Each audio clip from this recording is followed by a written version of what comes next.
History of Ethiopia, one of the most prominent and developing countries of Africa. Ethiopia, a country on the Horn of Africa. The country lies completely within the tropical latitudes and is relatively compact, with similar north-south and east-west dimensions. The capital is Addis Ababa. Addis Ababa means new flower. It is located almost at the center of the country. Ethiopia is the largest and most populated country in the Horn of Africa. With the 1993 secession of Eritrea, its former province along the Red Sea, Ethiopia became landlocked. Ethiopia is one of the world's oldest countries, its territorial extent having varied over the millennia of its existence. In ancient times it remained centered on Aksum, an imperial capital located in the northern part of the modern state, about 100 miles (160 kilometers) from the Red Sea coast. The present territory was consolidated during the 19th and 20th centuries as European powers encroached into Ethiopia's historical domain.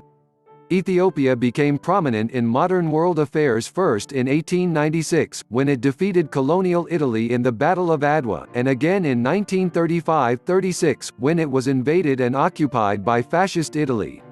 Liberation during World War II by the Allied powers set the stage for Ethiopia to play a more prominent role in world affairs. Ethiopia was among the first independent nations to sign the Charter of the United Nations, and it gave moral and material support to the decolonization of Africa and to the growth of Pan-African cooperation. These efforts culminated in the establishment of the Organization of African Unity and the United Nations Economic Commission for Africa, both of which have their headquarters in Addis Ababa. Hamitic peoples migrated to Ethiopia from Asia Minor in prehistoric times. Semitic traders from Arabia penetrated the region in the 7th century BC. Its Red Sea ports were important to the Roman and Byzantine empires. Coptic Christianity was brought to the region in AD 341, and a variant of it became Ethiopia's state religion. Ancient Ethiopia reached its peak in the 5th century, then was isolated by the rise of Islam and weakened by feudal wars. Modern Ethiopia emerged under Emperor Menelik II, who established its independence by routing an Italian invasion in 1896. He expanded Ethiopia by conquest. Disorders that followed Menelik's death brought his daughter to the throne in 1917, with his cousin, Tafari Makanan, as regent and heir apparent.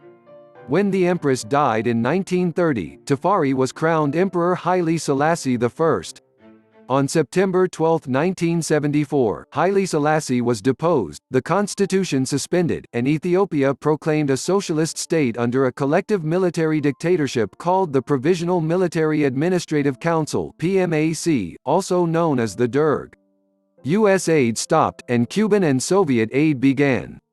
Lieutenant Colonel Mengistu Haile Mariam became head of state in 1977.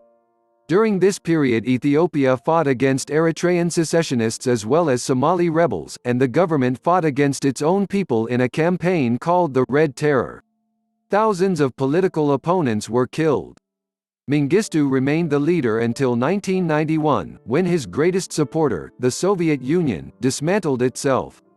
In May 2008 Ethiopia's Supreme Court sentenced Mengistu to death in absentia. He had lived in Zimbabwe since 1991.